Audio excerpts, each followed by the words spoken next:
नमस्कार, मैं रचना शर्मा। चढ़ती कला टाइम टीवी देख रहे हैं सभी दर्शकों का स्वागत करती हूं। आप देख रहे हैं हरियाणा के समाचारों की शुरुआत से पहले एक नजर आज की मुख्य सुर्खियों पर।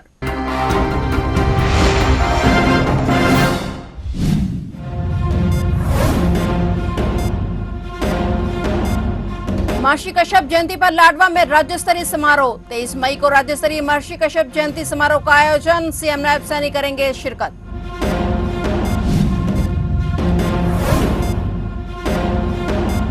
पहलगाम हमले के बाद बड़ी कार्रवाई। महेंद्रगढ़ में 14 बांग्लादेशी पकड़े। ईंट भट्टे पर करते थे काम। 14 बांग्लादेशी नागरिकों को किया गिरफ्तार।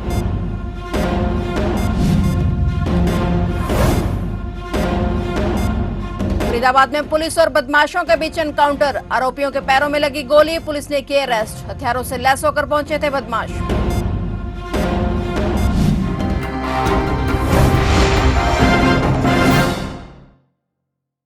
और अब समाचार विस्तार से। लाडवा में 23 मई को राज्य स्तरीय महर्षि कश्यप जयंती समारोह का आयोजन किया जा रहा है। लाडवा में 23 मई को होने वाले समारोह को लेकर इंद्री में समस्त कश्यप के लोगों की एक मीटिंग करवाई गई और मीटिंग में विधायक एवं government chief whip Ram Kumar Kashyap ने महर्षि कश्यप जयंती समारोह में शामिल होने के लिए हल्का वासियों को निमंत्रण दिया। उन्होंने कहा कि प्रदेश सरकार महापुरुषों के इतिहास एवं उनके द्वारा दिखाए गए मार्ग को जन जन तक पहुंचाने का सराहनीय कार्य कर रही है। यह समारोह न केवल कश्यप समाज के लिए बल्कि पूरे प्रदेश के लिए एक महत्वपूर्ण अवसर है। उन्होंने कहा कि इस समारोह में प्रदेश के मुख्यमंत्री नायब सिंह सैनी मुख्य अतिथि के रूप में शिरकत करेंगे। साथ ही प्रदेश सरकार के अन्य मंत्रीगण और समाज के गणमान्य व्यक्ति भी उपस्थित रहेंगे। इसके साथ ही इस भव्य समारोह में प्रदेश भर से सभी जातियों और धर्मों की महिलाएं और पुरुष बड़ी संख्या में भाग लेंगे। उन्होंने कहा कि लोगों में 23 मई को लाडवा में आयोजित होने वाले महर्षि कश्यप जयंती समारोह को लेकर भारी उत्साह है। आने वाले अगले महीने की 23 मई को महर्षि कश्यप जयंती जो है हम प्रदेश स्तर पे सारे प्रदेश स्तर पे मना रहे हैं।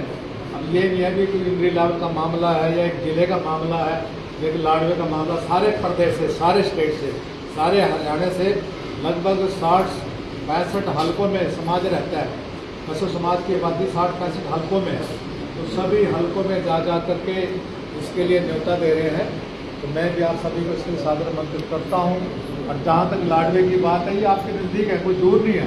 जैसे हम यहाँ से पासों जाएंगे, 500 से राय खाना होता है, आप लाडवा पहुँच जाएंगे, कोई दूर नहीं है। मेरे ख्याल में यहाँ से 10-15 किलोमीटर का रास्ता हो, ठीक है ना। साधन की जहाँ तक बात है, हमारे बीच में सरपंच साहब बैठे हैं और आप भी साधन संपन्न ही हो, कोई अब ऐसा नहीं है मामला, तो थोड़ा पैसा इकट्ठा करके हम अपना भी साधन कर सकते हैं। तो सरपंच साहब ने जिम्मेवारी लिया, साधन उपलब्ध करा देंगे। फिर भी अगर जरूरत पड़ी हम सरकार से भी इसको मुहैया करा देंगे, क्योंकि ये प्रोग्राम सरकारी प्रोग्राम है।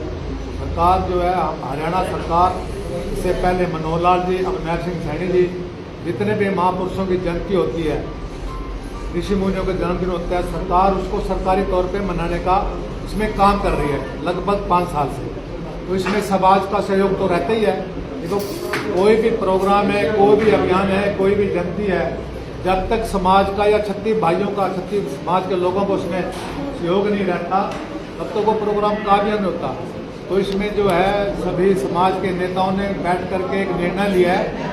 इसमें 5 लाख तक का जो कट करने का इसमें टारगेट हमारा, मतलब 5 लाख। महेंद्रगढ़ पुलिस ने एक बड़ी कार्रवाई करते हुए गांव कोदा में स्थित ईंट भट्टे पर अवैध रूप से रह रहे 14 बांग्लादेशी नागरिकों को गिरफ्तार कर लिया है। इस कार्रवाई को खुफिया विभाग और जिला पुलिस की संयुक्त टीम ने अंजाम दिया। गिरफ्तार किए गए लोगों में 3 परिवार शामिल हैं। ये लोग साल 2008 और 2021 में भारत आए थे और पिछले 3 सालों से ईंट भट्टे पर रहकर मजदूरी का काम कर रहे थे। पुलिस अब आगे की कानूनी कार्रवाई में जुटी हुई है। पुलिस इस मामले में और अधिक जानकारी जुटा रही है और इन लोगों के खिलाफ कानूनी कार्रवाई की जा रही है। पुलिस यह पता लगाने की कोशिश कर रही है कि ये लोग कैसे भारत आए और यहाँ कैसे रह रहे थे। हरियाणा में बदमाशों पर लगातार कार्रवाई की जा रही है। इसी कड़ी में फरीदाबाद के सेक्टर 62 के समीप क्राइम ब्रांच 75 की टीम और बदमाशों के बीच मुठभेड़ हो गई। मुठभेड़ में बदमाशों के पैर में गोली लगी, जिसे पुलिस ने गिरफ्तार करके उपचार के लिए अस्पताल में भर्ती कराया। क्राइम ब्रांच की टीम बदमाशों से पूछताछ कर रही है। जानकारी के मुताबिक सेक्टर 65 के समीप बदमाश किसी पवन जाट को मारने की फिराक में हथियारों से लैस होकर पहुंचे थे, लेकिन क्राइम ब्रांच सेक्टर 75 की टीम को इसकी सूचना जैसे ही लगी, वे अपने दलबल के साथ मौके पर पहुंच गए। जिससे पहले तीनों बदमाशों ने पुलिस पार्टी पर फायरिंग शुरू कर दी और इसके बाद जवाबी कार्रवाई में क्राइम ब्रांच पीपीटीपी की टीम ने तीनों बदमाशों के पैर में गोली मार दी। तीनों बदमाश मूल रूप से बल्लभगढ़ के रहने वाले हैं। ये तीनों बदमाश इससे पहले भी कई लूट की वारदातों को अंजाम दे चुके हैं। फिलहाल पुलिस इन्हें कोर्ट में पेश कर रिमांड पर लेने की तैयारी कर रही है, ताकि इनके द्वारा की गई लूट की वारदातों की गुत्थी को सुलझाया जा सके। कैथल के गांव सिन्नर निवासी युवक से विदेश भेजने के नाम पर अपहरण करके लाखों रुपए फिरौती मांगने के मामले में त्वरित कार्रवाई करते हुए स्पेशल डिटेक्टिव यूनिट द्वारा महिला आरोपी सहित 6 आरोपियों को काबू करके अपहरण किए गए युवक को रिहा करवाया गया है। प्रेस वार्ता दौरान मामले की जानकारी देते हुए एसपी आस्था मोदी ने बताया कि गांव सिन्नर निवासी नरेश कुमार की शिकायत अनुसार उसका लड़का अंकित अक्सर उनकी रिश्तेदारी में गाँव उजाना आता जाता रहता था और वहाँ उसकी पहचान उजाना निवासी अंकित के साथ हो गई और अंकित उजाना से उनके बेटे की पहचान धमतान साहिब निवासी सोनू से कराई और उन्होंने उसके बेटे को 19 लाख रुपए में कनाडा भेजने की बात की और इसके बाद उसके बेटे का अपहरण हो गया। मामले की जांच स्पेशल डिटेक्टिव यूनिट को सौंपकर जल्द से जल्द आरोपियों को गिरफ्तार करने और युवक को सकुशल रिहा करवाया गया। सभी आरोपियों को अदालत में पेश किया गया और उनसे पूछताछ की जा रही है।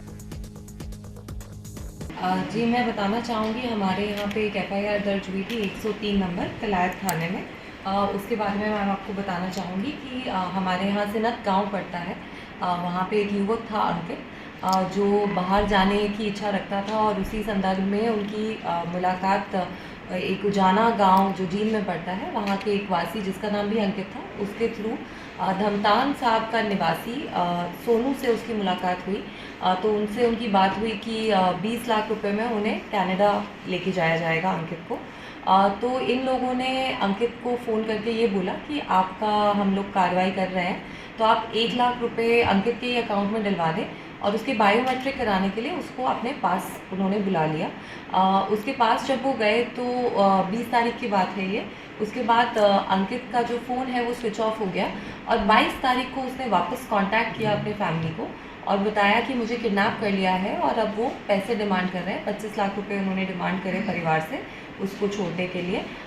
उसको धमकाया गया, डराया गया, परिवार को भी बोला गया कि उसको फिजिकल हार्म पहुंचाया जाएगा अगर उनकी डिमांड्स नहीं मीट की जाएं। तो इसी संदर्भ में हमने पर्चा दर्ज करके तफ्तीश जो है वो स्टार्ट करी और इसमें जो हमारी SDU की टीम है सब इंस्पेक्टर रमेश के अंडर, उन लोगों ने इसमें बहुत बेहतरीन काम किया। और मैं आपको बताना चाहूँगी कि 6 व्यक्ति जो हैं हमने अरेस्ट इसमें कर लिए हैं, जिसमें एक महिला भी है और साथ में अंकित को भी हम लोग सेफली रेस्क्यू करके ले आए हैं। वो फिज़िकली बिल्कुल ठीक है, उसको कोई इंजरी नहीं है। उसको जम्मू से हम लोग जो है रेस्क्यू करके लेके आए हैं। जंग गाँव वहाँ पे पड़ता है सांभा डिस्ट्रिक्ट में, वहाँ से हम लोग रेस्क्यू करके लेके आए। इसमें बहुत ही बेहतर जो साइबर की मदद से और ह्यूमन इंटेलिजेंस की मदद से जो टीम है उसने इस केस को क्रैक किया है और इसमें 2 व्यक्ति हमने खरड़ से अरेस्ट किए, जिसमें एक महिला भी शामिल थी और जो मास्टरमाइंड जो अभी तक की हमारी तफ्तीश में आया है हर्षवीर, वो भी वहीं से अरेस्ट हुआ।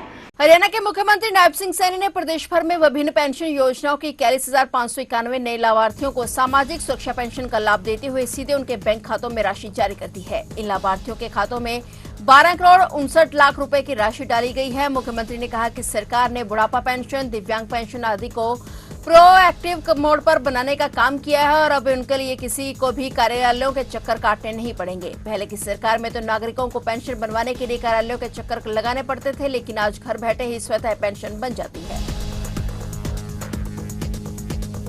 हरियाणा में गर्मी ने अपना रौद्र रूप दिखाना शुरू कर दिया है। तापमान में तेजी से बढ़ोतरी हो रही है और इस झुलसा देने वाली गर्मी ने इंसानों समेत पशु पक्षियों का भी हाल बेहाल कर दिया है। इस भयंकर गर्मी का असर सबसे ज्यादा छोटे बच्चों पर होता है। ऐसे में अभिभावकों को गर्मियों की छुट्टियों का बेसब्री से इंतजार है। गर्मी को ध्यान में रखते हुए इस बार छुट्टियां समय से पहले होने की संभावना है। इस बढ़ते तापमान की वजह से 2025 में गर्मी की छुट्टियों का ऐलान जल्द ही हो सकता है। हालांकि अभी तक आधिकारिक घोषणा नहीं हुई है, लेकिन मई महीने के आखिरी हफ्ते तक स्कूलों की छुट्टियां होने की संभावना है। पिछले साल भी भयंकर गर्मी का दौर रहा था और गर्मी के कारण स्कूलों में गर्मियों की छुट्टियां समय से पहले कर दी गई थी। आमतौर पर गर्मी की छुट्टियां 1 जून से शुरू होती हैं, लेकिन पिछले साल गर्मी को देखते हुए 28 मई से छुट्टियों की घोषणा की गई थी। हरियाणा शिक्षा निदेशालय ने सभी सरकारी और प्राइवेट स्कूलों को 28 मई से 30 जून तक बंद करने के आदेश दिए थे।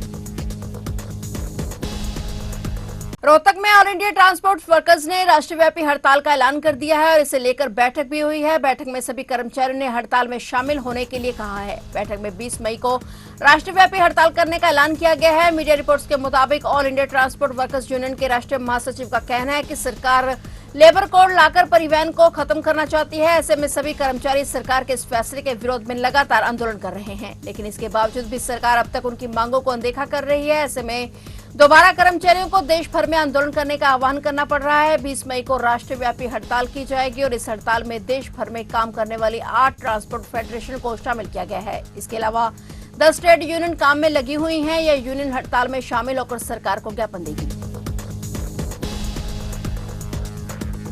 हरियाणा के कैथल में रिश्ते और इंसानियत शर्मसार कर देने वाली घटना हुई है। कैथल जिले के गांव सिरटा में एक कलयुगी बेटे ने अपनी मां की हत्या कर दी। आरोपी बेटा नाबालिग है और वह नशे का आदी है। आरोपी ने अपनी मां को पीट कर मौत की नींद सुला दिया। आरोपी बेटे ने चुन्नी से महिला का गला घोंटकर हत्या कर दी। इसके बाद अपने मामा को फोन करके कहा कि मैंने तेरी बहन को मार दिया है, उठाकर ले जाओ। मामा की सूचना पर पुलिस पहुंची, लेकिन तब तक आरोपी भाग चुका था। पुलिस ने शव को कब्जे में लेकर पोस्टमार्टम के लिए भेज दिया है। मृतका के भाई ने आरोप लगाया कि जिस समय उसका भांजा अपनी मां के साथ मारपीट कर रहा था तो घर पर अन्य लोग भी वहां पर मौजूद थे और सभी अपने कमरों में थे। कोई भी उसकी बहन के बचाव में नहीं आया। जब मायके वाले मौके पर पहुंचे तो भी ससुराल पक्ष से वहां कोई नहीं आया। पूछने पर सभी टाल मटोल करते रहे। फिलहाल पुलिस ने मृतका के भाई के बयान पर आरोपी के खिलाफ केस दर्ज कर लिया है और मामले की जांच की जा रही है।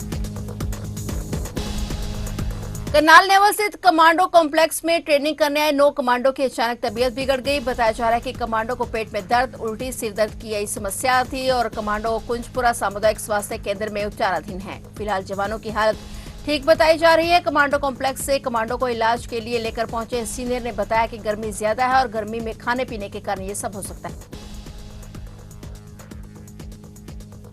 फिलहाल हरियाणा के समाचारों में इतना ही और नए समाचारों के साथ फिर से हाजिर होंगे। तब तक के लिए देखते रहिए चढ़ती कला टाइम टीवी।